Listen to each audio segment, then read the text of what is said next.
Hello everyone, Amer back with another Mission Impossible episode review. This time we're doing Season 3, Episode 24, which is called Illusion. So we start out with Jim having to hunt at yet another dingy building for instructions. The mission: there's a fight for leadership of the secret police in an Iron Curtain country, and the IMF must see to it that a fellow named Paul Trock, who is friendly to the West, wins that fight over other contenders Scarbeck and Lom, who are also under consideration.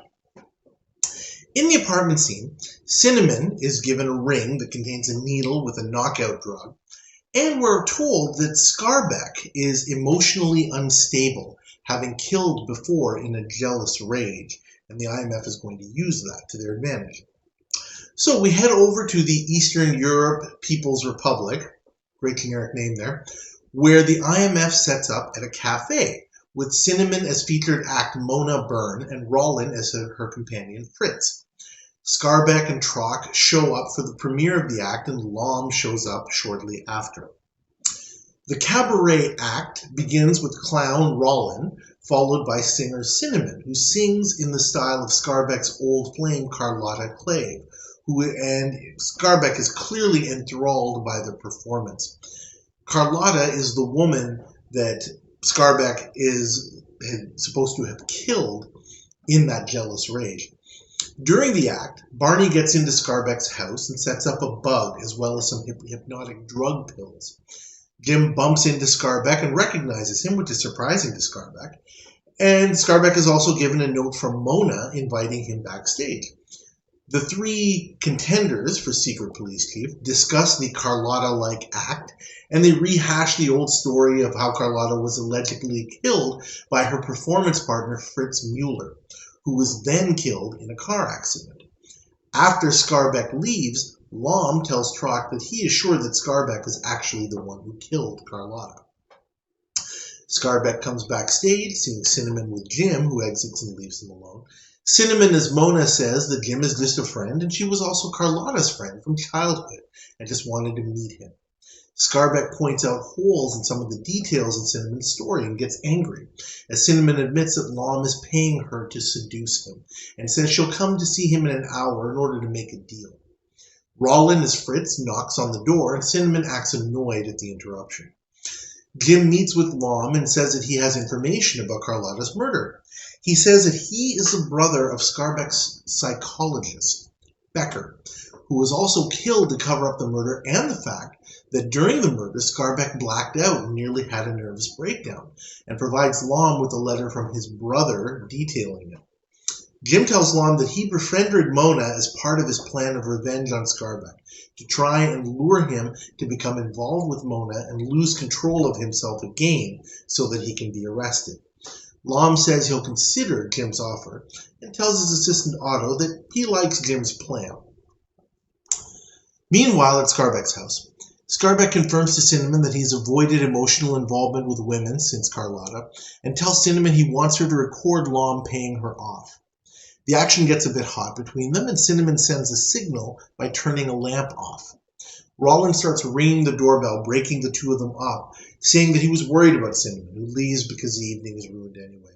The two leave Scarbeck a frustrated mess as he takes one of the pills and falls unconscious. Jim and Barney come in.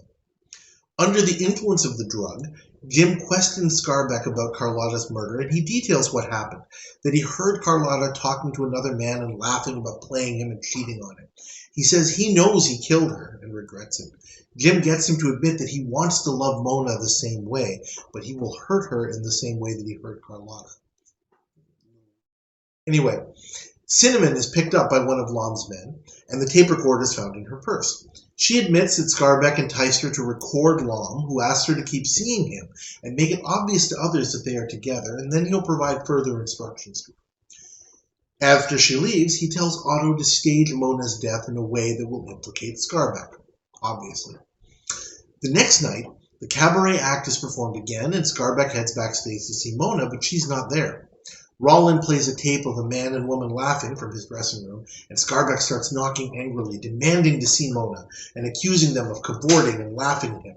Roland takes off his dark glasses and shows Scarbeck his damaged face, saying sadly that no woman could love him because he's disfigured. Roland admits that he is actually Fritz Mueller and he survived the car accident. And he knows what actually happened.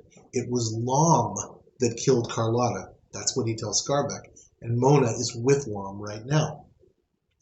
That actually turns out to be true, as Cinnamon is at Lom's place demanding her money, with Lom promising it in 48 hours.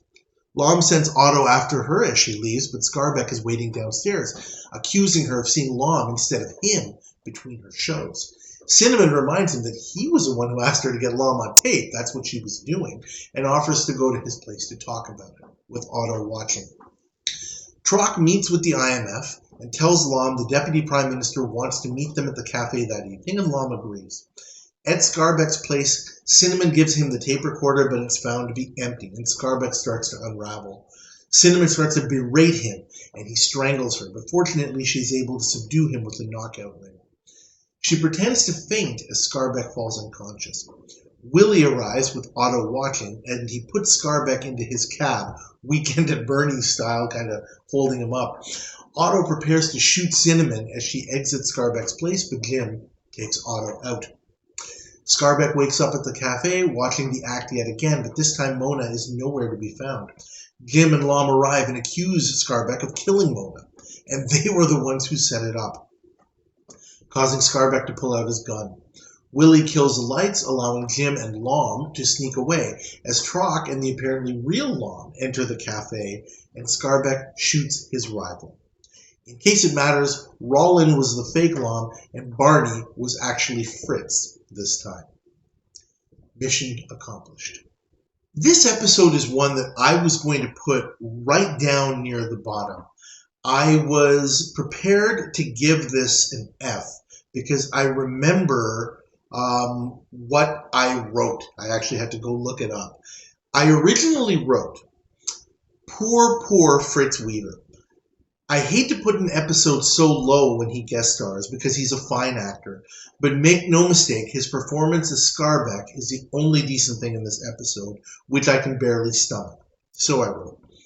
Maybe this episode was just to give Barbara Bain a chance to perform and have fun on the stage, and that's fine, but I do not like this boring, tedious hour at all.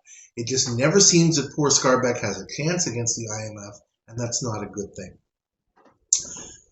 I was pretty rough on this episode. I stand by a lot of what I just said, but on rewatch, I'm going to say this. In fairness to these episodes, which I don't like, I try to look for the good in the episodes, and I'm glad to say that I did find a little bit here. I did not hate this episode as much as I remember hating it when I wrote that brief review. So I'm not going to give it a grade of an F. I'm going to give it a grade of a D+. Okay? I stick by, as I said, quite a bit of what I said. Let me start with the good. I do like the performances by Fritz Weaver and Kevin Hagen. I don't care at all for the characters, really, but that's a whole separate thing. The performances are quite good. Also good, the manipulation by the IMF is pretty good in this episode. I actually liked the way, I didn't recall it when I wrote that other paragraph, but I liked the way that, we go back between Scarbeck and Lom, and they're playing, and the IMF is playing the two against each other. It's actually pretty well done, and I'm going to give the producers and the writers props for that.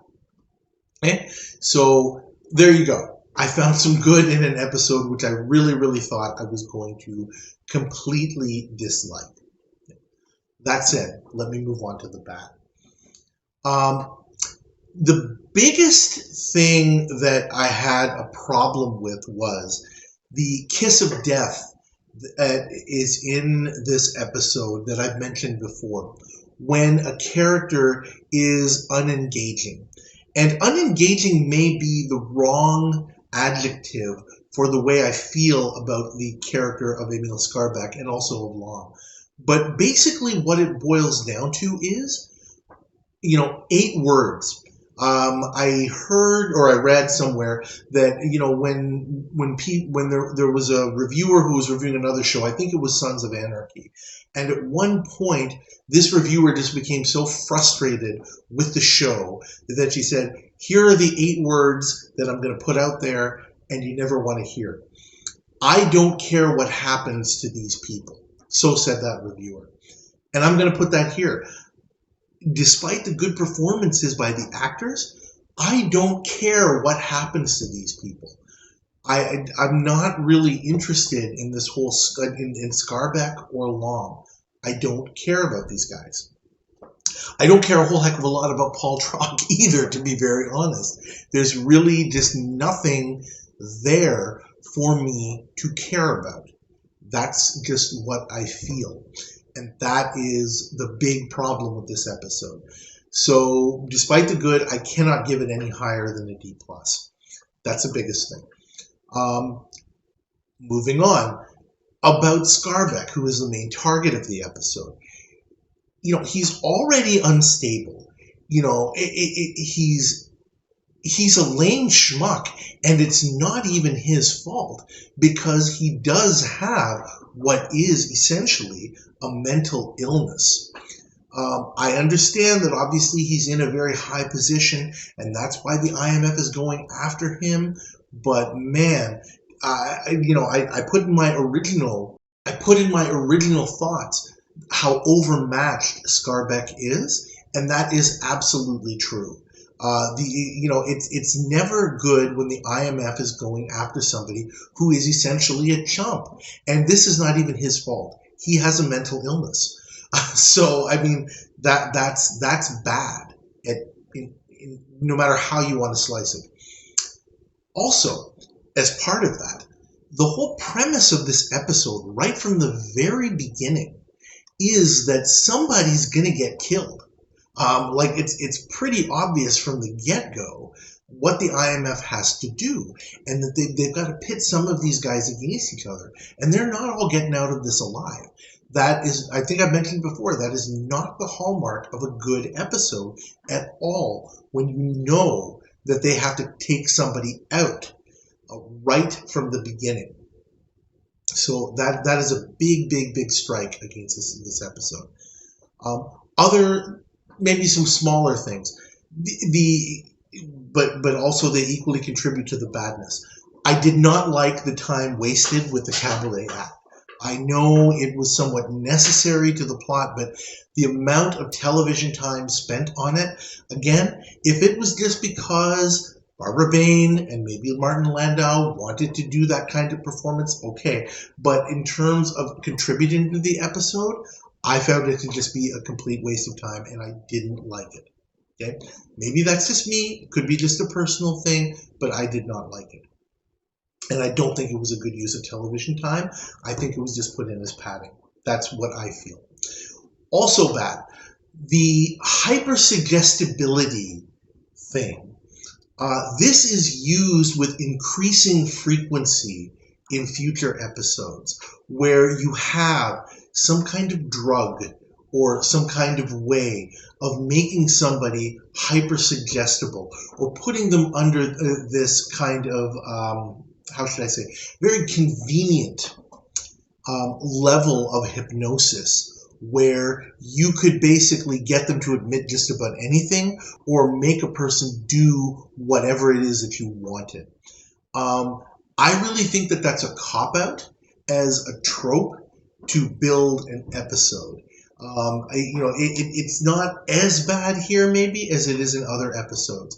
But I know that I'm going to say this in other episodes, in other episode reviews, where, if you can do that to somebody and put them at that level, at that state, where, they'll tell you whatever you want, or they'll obey whatever it is you want them to do, what can't you do?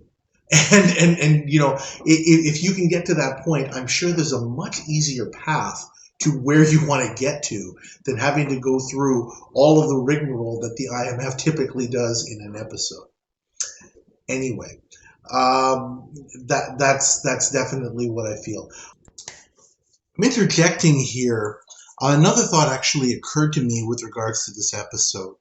It reminded me of Echo of Yesterday, if you recall that episode from season 2, where a kind of a similar trope is used within the episode, where the IMF takes a character back to a situation that happened in their past and then kind of, recreates the tableau, if you want to call it that, and just kind of recreates the situation, basically, is a better way of saying it, and have the mark or the target go through the motions of that again, and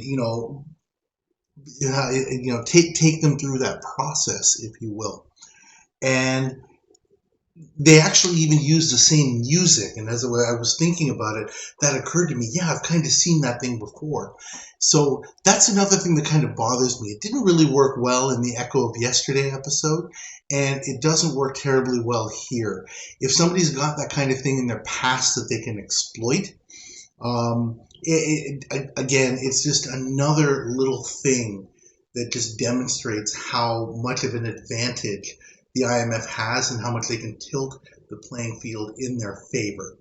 Just thought I would throw that in there. I could probably dissect out a little bit more about it, but I think that pretty much covers enough in terms of why I feel the way that I do about this. I just don't find this to be an engaging episode. If you told me, do I want to go back and watch it? No, I really don't have any interest in going back and watch it. And that is really the bottom line. The episode before this, Vault, yeah, I don't mind watching that again. That was at least a little bit entertaining. But this one, yeah, it just really doesn't do it for me. And that's why I'm going to stick with my grade of a D+. I'm looking forward to some disagreements. I think that I've already seen some feedback from some people on Facebook and other places that they actually do enjoy this episode. If you do, that's great. Like what you like, and that's perfectly fine. If you disagree with me, I would love to hear your comments. Please do leave your comments. Please like this episode or this episode review, this video, and please subscribe to my channel. And I look forward to seeing you next time. Thanks again.